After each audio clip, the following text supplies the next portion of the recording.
American Beauty, 1999. It's a DreamWorks picture film directed by Sam Mendes, written by Alan Ball, starring Kevin Spacey as Lester Burnham, Annette Bening as Carol Burnham, Thora Birch as Jane Burnham, Wes Bentley as Rick Fitz, Mina Suvari as Angela Hayes, Chris Cooper as Colonel Frank Fitz, Peter Gallagher as Buddy Kane, the real estate king.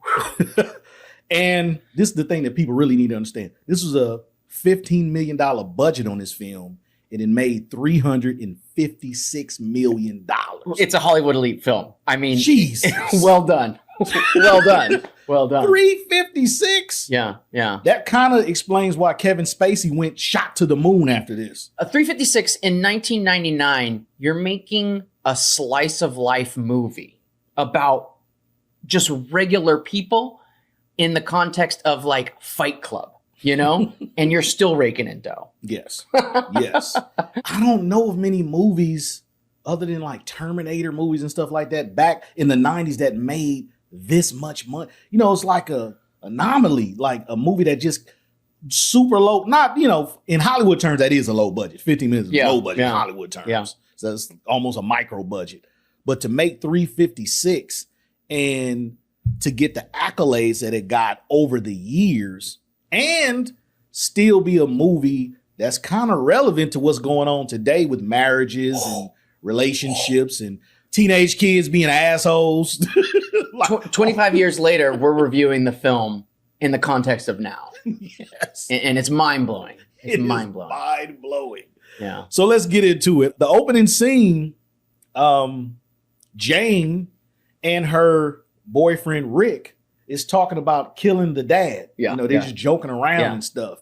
And wait, but you don't know that they're joking around. you don't know that they're joking around. It's an unreliable narrator. So when it first came on, I was like, holy shit, are they really talking about killing a dad? They seem so serious. And they're goth kids too. So think post-Columbine. Yeah, goth kids killing their parents, super moody. Yeah.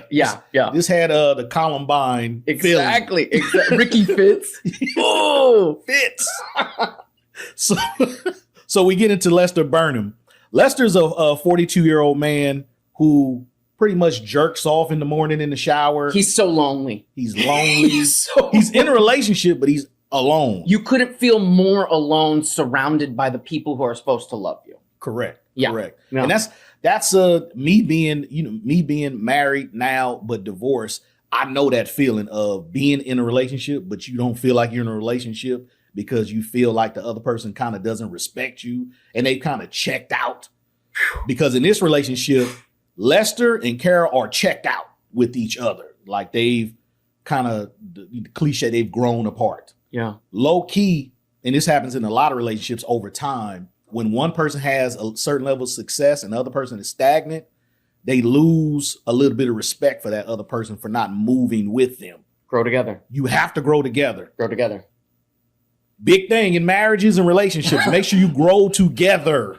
Do not let him be a couch potato playing video games while you go to work 2-3 jobs a day. Don't do that.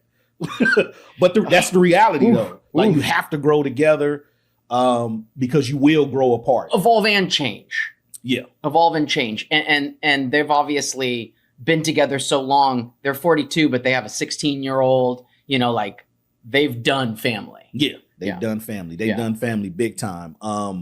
He's I guess a telemarketer.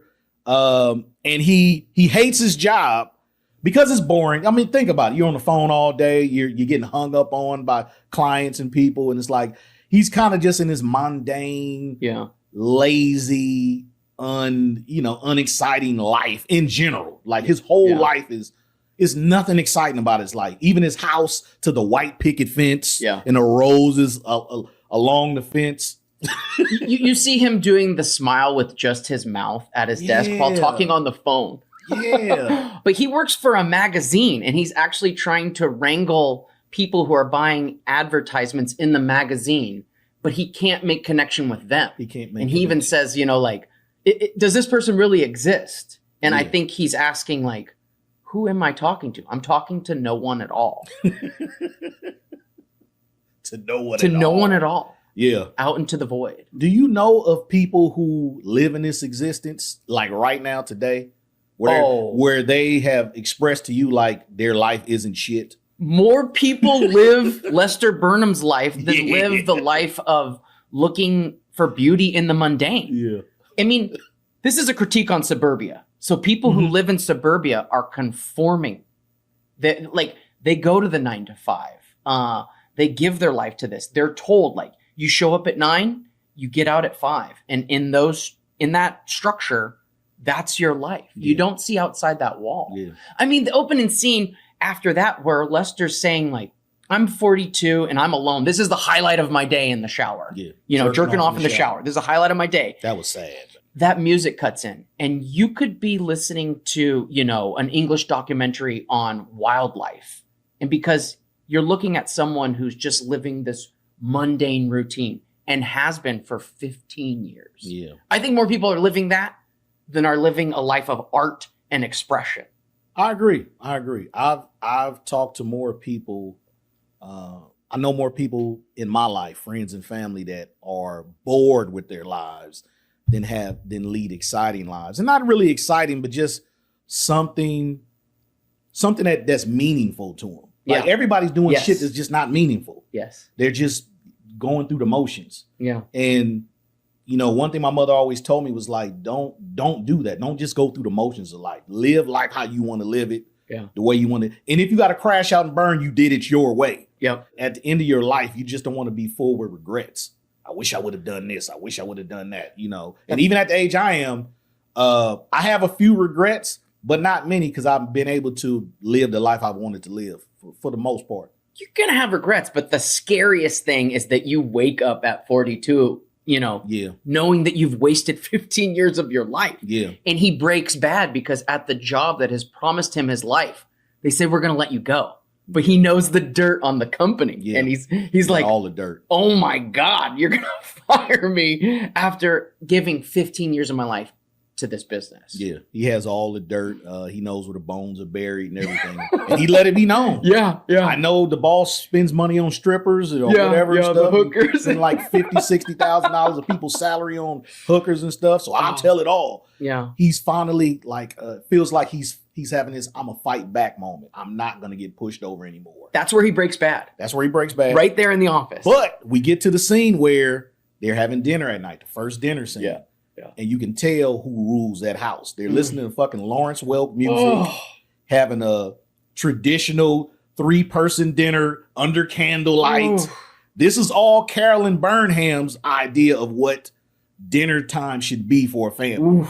The daughter hates it, and Lester definitely hates it. But they deal with it because they know mom, you know, happy wife, happy life type of situation. It's easier to go along with the program that it is to buck it. Yeah. And that's the big theme for the whole movie and for Lester Burnham's life. It's easier to go along, like, take your hits. Oh, no, I'm sorry. I didn't say anything. I'm going to get some ice cream now. Yeah.